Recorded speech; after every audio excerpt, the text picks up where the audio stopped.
Haleluya, haleluya. Inilah keyakinan iman kami saat kami menaikkan pujian ini pada pagi hari ini di tempat ini.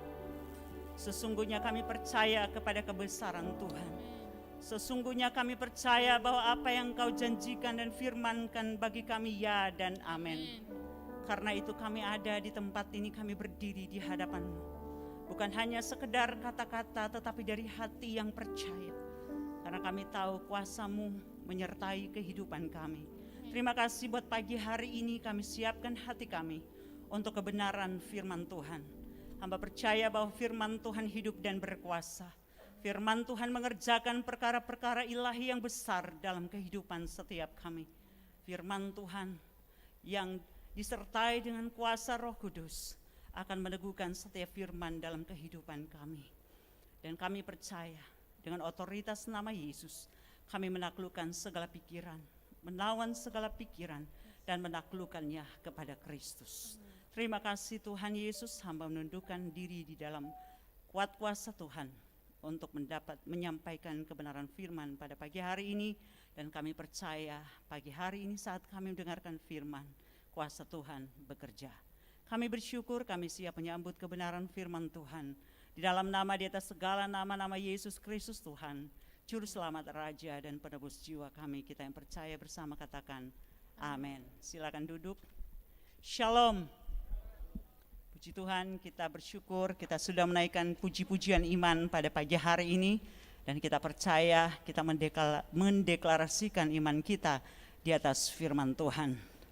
Satu hal di dalam kehidupan kekristenan, kita semua, terutama kita yang lahir dan dibesarkan dalam kehidupan Kristen, kita pasti mendengar firman, paling tidak mengetahui kebenaran firman Tuhan.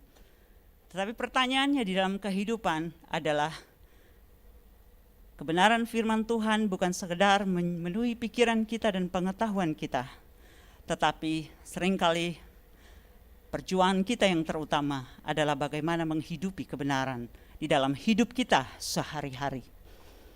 Karena pengetahuan itu baik dan harus kita miliki, tetapi tidaklah cukup untuk menolong kita di dalam perjalanan iman kita. Pengalaman dengan Kristus kita perlukan, pengalaman dengan firman kita perlukan. Tetapi tidak juga cukup sampai kita belajar untuk menerapkannya dalam kehidupan sehari-hari. Dan salah satu hal yang terbesar yang akan kita alami di sepanjang kehidupan kita, sebagai orang percaya, sebagai anak-anak Tuhan, saya percaya tidak ada raksasa rohani. Setiap orang adalah manusia biasa yang bergantung kepada kasih karunia Tuhan. Dan setiap kita akan menghadapi satu hal dalam kehidupan, yaitu masalah. Sepanjang kita hidup, kita akan menghadapi masalah. Itu tanda normal dari kehidupan. Kecuali kita sudah pulang ke rumah Bapa. Karena itu pagi hari ini saya ingin sharingkan dari satu hal besar, bagaimana sikap orang Kristen terhadap masalah. Ada begitu banyak hal yang menindih kehidupan kita hari-hari ini, baik secara global, secara ekonomi, secara global dalam banyak hal.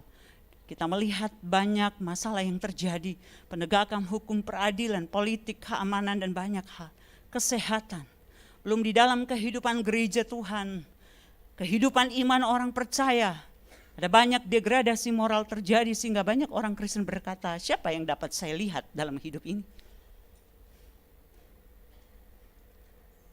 Di dalam keluarga ada banyak pergumulan, belum dalam hidup pribadi.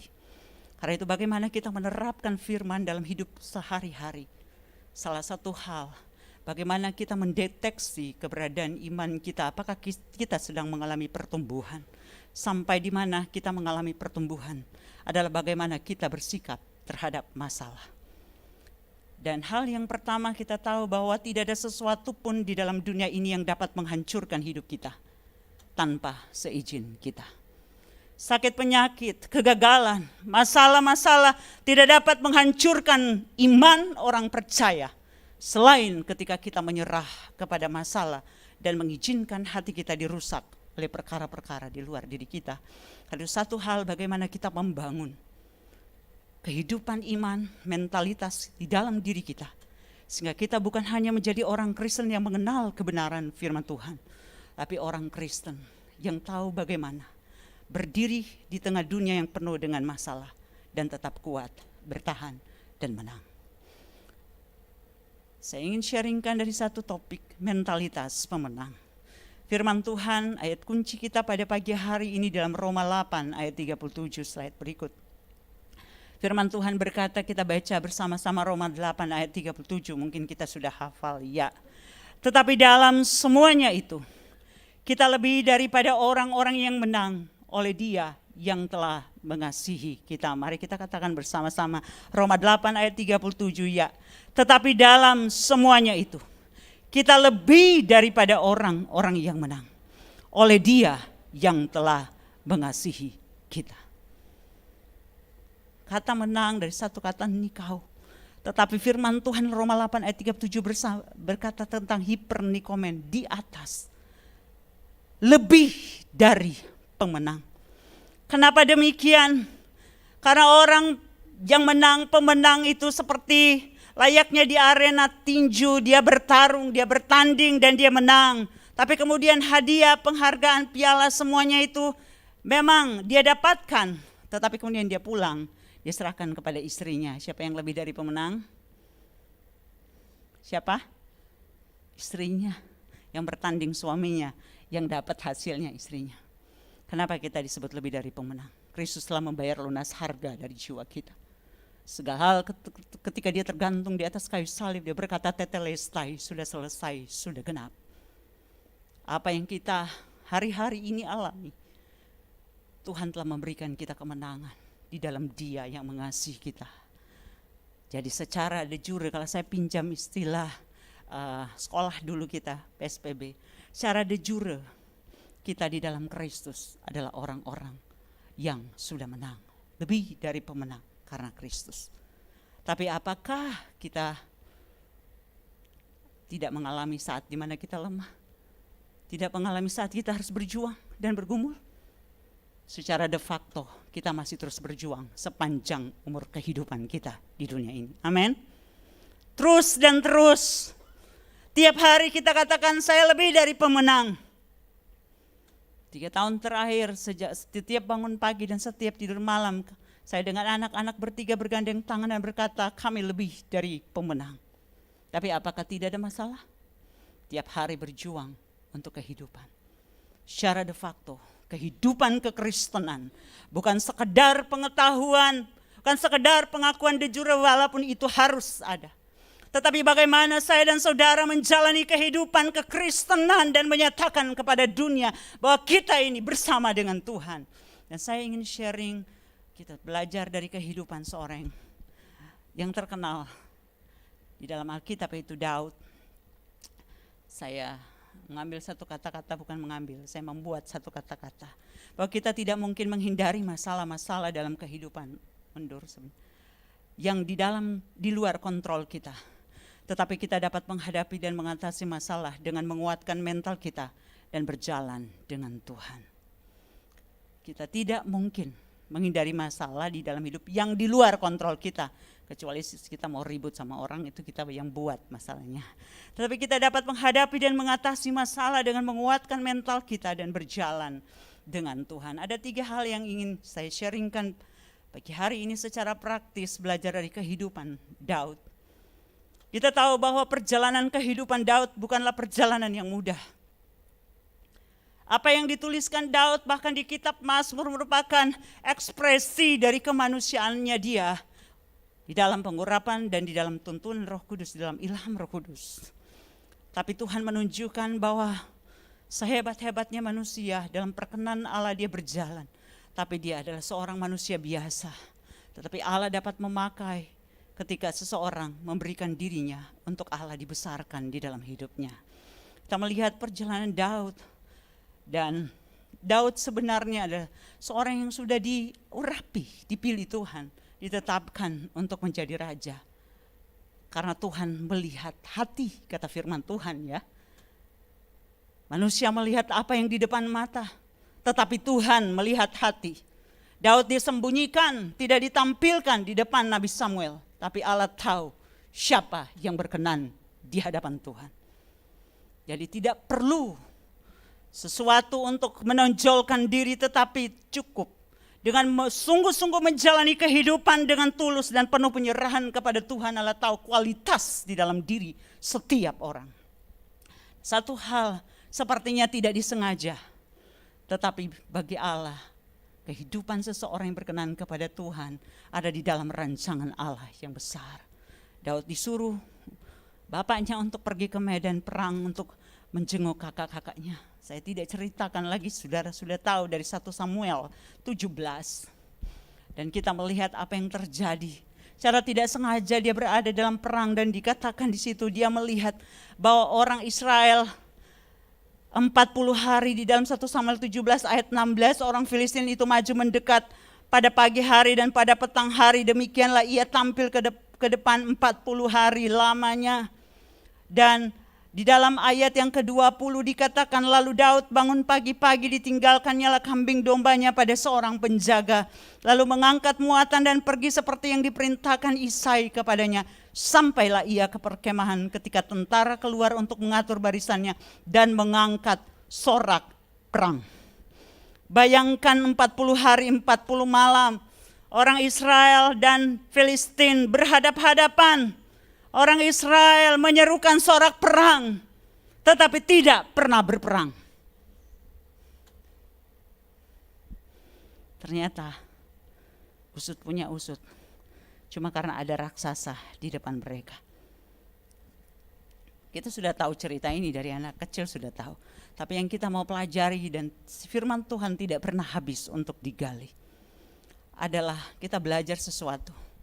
Apa yang dialami oleh Daud mengalahkan raksasa dalam hidup kita, Goliat kita bukan secara fisik, mungkin bisa juga ada yang secara fisik, tapi Goliat dalam hidup kita adalah hal-hal yang bagi kita nggak mungkin untuk kita hadapi. Satu hal saya ingin sharingkan, yang pertama, bahwa apa yang perlu dalam kehidupan seorang percaya membangun mentalitas sebagai seorang pemenang adalah tetap menjaga fokus kepada Allah dan bukan kepada masalah. Kita belajar dari Daud 1 Samuel 17 ayat 26b dan ayat 36b. Dia percaya kepada Allah sepenuhnya dengan menyatakan apa yang dia katakan. Kita melihat di dalam ayat 26b. Dia berkata bahwa, lalu berkatalah Daud kepada orang yang berdiri di dekatnya, apakah yang akan dilakukan kepada orang yang mengalahkan orang Filistin itu dan yang menghindarkan cemooh dari Israel? Siapakah orang Filistin yang tak bersunat ini sampai ia berani mencemoohkan barisan daripada Allah yang hidup? Satu hal di dalam kehidupan yang penting supaya kita dapat tetap menjaga fokus seperti halnya yang dilakukan oleh Daud adalah percaya kepada Allah sepenuhnya bahwa dia adalah Allah yang hidup. Kita bisa mengatakan itu, tetapi tidak semudah itu menghadapi masalah dan berkata demikian. Tetapi Daud membangun mentalitas Daud yang masih muda itu. Berkata, siapa orang itu? Bisa-bisanya dia menghina barisan dari Allah yang hidup. Mengekspresikan sebuah keyakinan bahwa Allah yang disembah Israel adalah Allah yang hidup. Satu Daud yang kecil bisa berkata di hadapan begitu banyak tentara Israel. Siapa Goliat itu? Berani dia mencemooh barisan dari Allah yang hidup. Satu hal yang kita pelajari bahwa dalam kehidupan ada masalah-masalah diizinkan Tuhan. Bukan untuk mengalahkan hidup kita, tetapi untuk menguji dan memperkuat iman kita, keyakinan kita, bahwa kita berjalan di dalam barisan dari Allah yang hidup. Amin. Kalau kita percaya Allah kita hidup, maka kita tahu Dia setia menyertai kita. Dia setia kepada janjinya. Saya sering kali mengalami masa-masa seperti itu, yang tidak dapat saya katakan kepada orang lain. Perkataan-perkataannya mungkin seperti apa yang kita semua pernah alami. Tapi satu hal, saya percaya Allah kita hidup dan Dia memperhatikan setiap hidup kita. Fokus kepada Allah dan bukan masalah. Daud sama sekali tidak melihat Goliat terlalu besar. Tapi satu, dia melihat bahwa Allah yang disembah adalah Allah yang hidup. Dan Allah menghargai iman. 1 Samuel 17 ayat 37. Daud bersandar kepada anugerah Tuhan yang selalu cukup dalam segala keadaan. Bagaimana kesimpulan itu diambil? Dari ayat 37 dikatakan, kata Daud, Tuhan yang telah melepaskan aku dari cakar singa dan dari cakar beruang.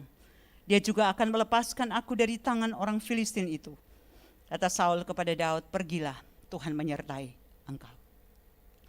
Kasih karunia Tuhan selalu cukup dalam segala keadaan. Dulu di padang Tuhan menyertai. Kasih karunia-Nya ada pada masa itu. Maka hari ini di dalam keadaan yang berbeda, tetapi dengan tantangan yang luar biasa, Tuhan yang sama menyertai. Kasih karunia-Nya ada. Sebagaimana yang dulu, hari ini tetap ada dan cukup untuk segala keadaan. Di dalam ayat 40 juga lalu Daud mengambil tongkatnya di tangannya. Dipilihnya dari dasar sungai 5 batu yang licin dan ditaruhnya dalam kantong gembala yang dibawanya. Yakni tempat batu-batu sedang umbannya dipegang di tangannya, demikianlah ia mendekati orang Filistin itu. Saya merenungkan, saya suka ketika belajar firman Tuhan sebelum membaca buku-buku yang lain. Sebelum bahkan menyelidiki latar belakang bahasa aslinya adalah mendapatkan pesan iman, kebenaran rohani untuk pribadi saya. Dan saya melihat satu hal, Daud apa adanya, tulus. Dia tidak perlu tampil seperti Goliat untuk mengalahkan Goliat. Dia cukup menjadi Daud dengan segala ketulusan dan berjalan dengan iman. Allah menghargai ketulusan di hadapan Tuhan. 1 Samuel 17 ayat 37 dan ayat 40 menunjukkan Daud sungguh-sungguh bersandar kepada anugerah Tuhan. Kasih karunia yang selalu cukup dalam segala keadaan. Itu akan menolong kita untuk tetap fokus kepada Allah. 1 Samuel 17 ayat 45 kita melihat, tetapi Daud berkata kepada orang Filistin itu, engkau mendatangi aku dengan pedang dan tombak dan lembing. Tetapi aku mendatangi engkau dengan nama Tuhan semesta alam, Allah segala barisan Israel yang kau tantang itu. Apa yang saya dapatkan dari kebenaran ini saya ingin sharingkan. Bahwa satu hal yang Daud punya adalah dia menempatkan diri. Melihat segala situasi, kan dia bukan tentara hari itu dia turun.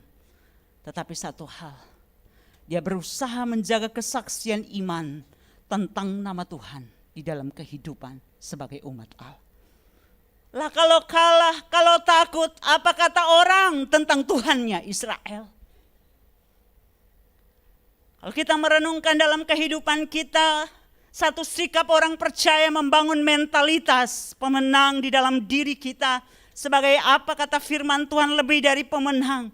Yang pertama, menjaga fokus kepada Allah dan bukan masalah. Satu-satunya adalah ketika kita melihat Allah sebagai Allah yang hidup. Dia lebih besar dari segala sesuatu. Tetapi yang kedua, kita bersandar kepada anugerah Tuhan bahwa kasih karunia Tuhan selalu cukup dalam segala keadaan. Dan yang ketiga, apa yang sedang kita perjuangkan di tengah tantangan hari ini bukan tentang kita sendiri, tetapi kita menyinarkan kemuliaan Tuhan lewat hidup kita. Istilahnya begini, kita ada dalam pergumulan, tapi satu yang kita selalu renungkan, Tuhan, jangan sampailah namamu dipermalukan. Saya sering berkata demikian kepada Tuhan. Tuhan, jangan sampailah saya hamba Tuhan sampai minta-minta tolong sama orang. Apa kata orang tentang engkau? Saya memberitakan tentang namamu. Itu sering saya katakan berlutut di kaki Tuhan. Sebelum berbicara kepada siapapun. Satu saya katakan, aku membawa namamu. Janganlah hidup ini mempermalukan namamu. Dan Allah itu setia. Itu sebabnya pentingnya dalam hidup kita memandang kepada Allah, tetap fokus. Dan itu akan menolong kita. Tentu tidaklah mudah ya, ketika kita menghidupi dalam hidup sehari-hari. Karena firman Tuhan ini bukan hanya saya khotbahkan untuk saudara, pertama-tama untuk diri saya. Saya mengutip beberapa pernyataan dari tokoh-tokoh yang saya nggak asal kutip, saya selidiki tokoh ini dia sebenarnya siapa. Seorang yang bernama John Bunyan berkata, saya sering berpikir bahwa orang-orang Kristen terbaik ditemukan di masa-masa terburuk. Siapa John Bunyan? Dia berkali-kali masuk penjara dan dia tetap berkhotbah. Tidak ada apapun yang dapat membungkam dia. Dari seorang yang miskin, tapi orang yang sangat cerdas, dia berjuang. Dan dia tidak pernah gentar dengan situasi apapun. Dia katakan orang-orang Kristen yang terbaik sering ditemukan di masa-masa yang terburuk. Maksudnya apa? Kualitas iman kita bukan ditentukan oleh keadaan. Justru emas semakin bercahaya ketika dia dibakar. Hidup kita dimurnikan.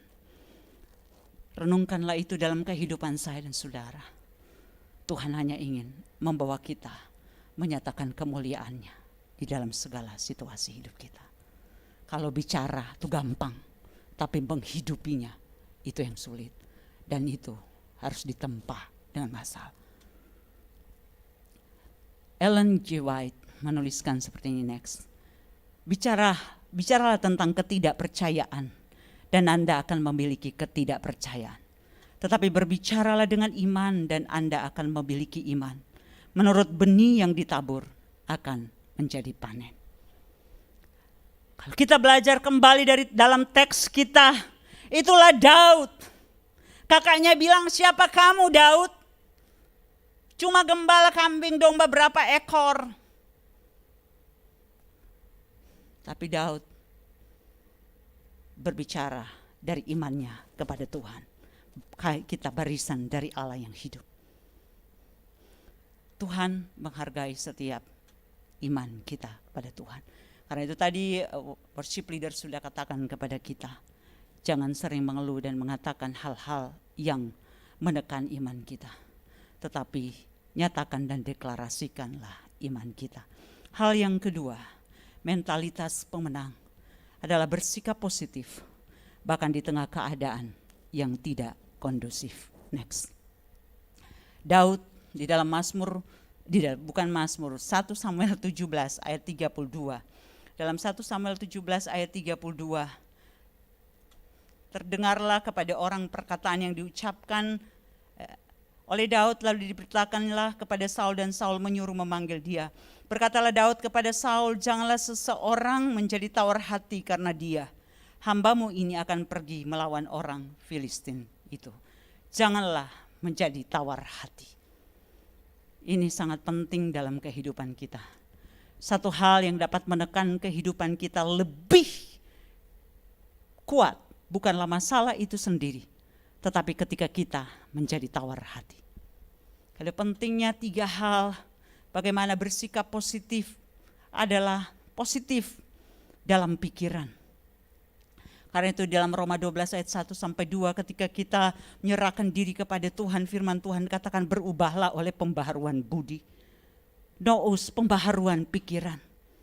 Di dalam Filipi 4 ayat 7 dikatakan supaya kita memikirkan hal-hal yang manis, yang mulia, yang benar, yang disebut kebajikan, yang patut dipuji, semua hal yang benar. Karena keputusan itu pertama-tama kita putuskan di dalam pikiran kita. Kemudian bersikap positif di dalam perkataan-perkataan dan bersikap positif di dalam tindakan-tindakan. Positif attitude. Dan itu dimiliki oleh Daud. Kalau kita lihat bahwa apa yang sedang dialami bukan satu keadaan yang kondusif. 40 hari, 40 malam menghadapi Filistin dan tidak ada seorang pun tentara Israel yang berani. Daud yang kecil siapa sih dia? Daud yang masih muda. Tapi satu, dia tidak menjadi tawar hati. Bahkan dia menguatkan pemimpinnya supaya tetap kuat. Dan itu membangun suatu mentalitas. Dan semua itu dari pikiran sih. Pikiran mengirimkan pesan. Bagaimana kita merespon terhadap keadaan. 3 orang mengalami masalah yang sama, tapi respon bisa berbeda. Kata-kata bisa berbeda. Kenapa? Tergantung cara berpikir. Setiap kita mengalami masalah dalam kehidupan, tetapi satu hal, menangkanlah pikiran kita dengan menyerahkannya kepada Kristus. Dan isilah dengan perkara-perkara kebenaran. Dan firman Tuhan itu biarkan berkuasa dalam kehidupan kita, memenuhi hati kita. Dan itu akan terekspresi dalam tindakan-tindakan. C.S. Lewis menuliskan seperti ini. Next. Apa yang kamu lihat dan apa yang kamu dengar itu tergantung pada di mana kamu berdiri. Itu juga tergantung pada kepribadianmu. Seperti apakah kamu itu. Jadi kadang orang, ada satu keributan terjadi di keramaian, bukan keributan lah, terjadi karena salah paham terhadap sesuatu. Ya biasalah kalau orang ada di grup-grup mana-mana.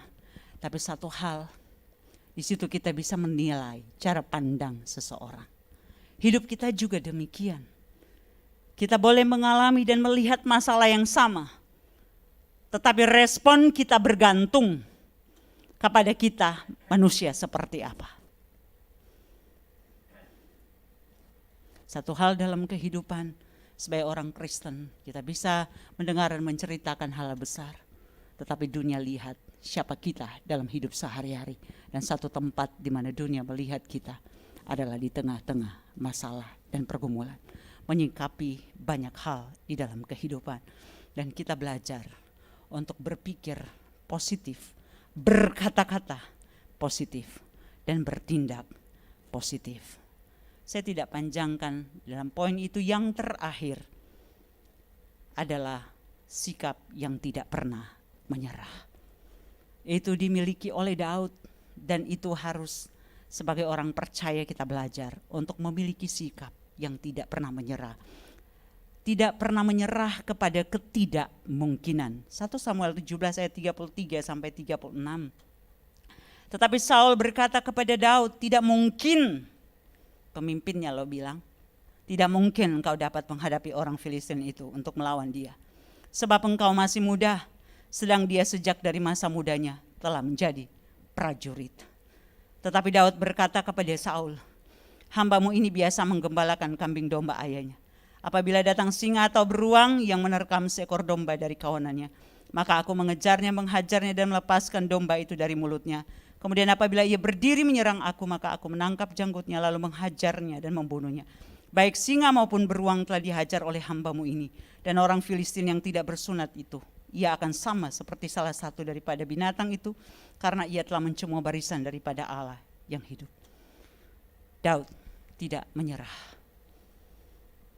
Satu hal, poin yang kita bisa renungkan bahwa satu hal yang sering kali sebagai orang percaya kita gagal membangun mentalitas diri kita sebagai orang yang lebih dari pemenang adalah ketika kita menyerah kepada ketidakmungkinan, kemustahilan. Secara manusia, hitung-hitungannya, gue lihat itu bukan lawannya Daud. Daud gak ada apa-apanya. Tetapi satu hal, ada mentalitas di dalam diri Daud yang mungkin membedakannya dengan banyak orang yang lain yang hebat pada waktu itu. Tidak menyerah kepada ketidakmungkinan. Bukankah dalam hidup kita banyak orang berkata dan kita sendiri mungkin berpikir gak mungkin. Tapi bagi Allah segala sesuatu mungkin bagi kita yang percaya. Amin. Gak mungkin sembuh, gak mungkin dia bertobat, gak mungkin ini, gak mungkin itu. Perkatakanlah perkataan-perkataan yang lahir dari iman kepada Allah. Dan Allah akan meneguhkan segala sesuatu yang kita lakukan di hadapan Tuhan. Saya sering mendengar dari dulu. Banyak kata-kata itu pernah mendengar untuk diri saya. Gak mungkin. Gak mungkin kamu bisa sekolahin anakmu di situ. Tapi saya masuk dan tutup pintu. Saya katakan kepada Tuhan, saya bukan gagagahan. Saya mencoba dan ternyata bisa. Saya tahu Tuhan membuka jalan. Tuhan gak akan pernah mempermalukan iman hamba-hamba. Dan Allah membuktikannya secara luar biasa. Saya punya banyak kesaksian tentang hal-hal seperti itu. Dan saya tahu, bagi kita yang percaya, yang tidak pernah menyerah atas masalah, tetapi membangun kehidupan iman, Allah membela iman kita di hadapannya. Hal yang kedua, tidak menyerah kepada kekecewaan. Seringkali orang Kristen gugurnya di sini. Hamba Tuhan juga bisa gugurnya di sini. Kecewa. 1 Samuel 17 ayat 28 sampai 29 kita melihat. Eliab kakaknya saya enggak baca, tapi kalau kita baca sendiri, remehin Daud. Kamu ngapain ke sini?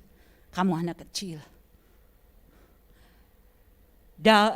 Saul bilang, rajanya bilang, kamu enggak mungkin. Dia itu pahlawan dari muda.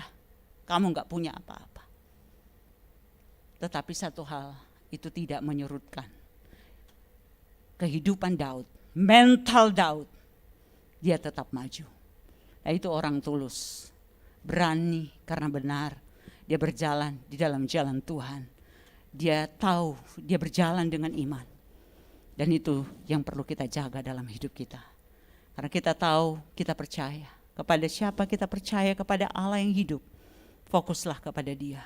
Yang kedua, berpikirlah positif bahkan di tengah keadaan yang tidak kondusif. Yang ketiga, tidak pernah menyerah kepada kemustahilan. Kedua, kepada kekecewaan. Itu seringkali banyak orang menyerah karena kecewa.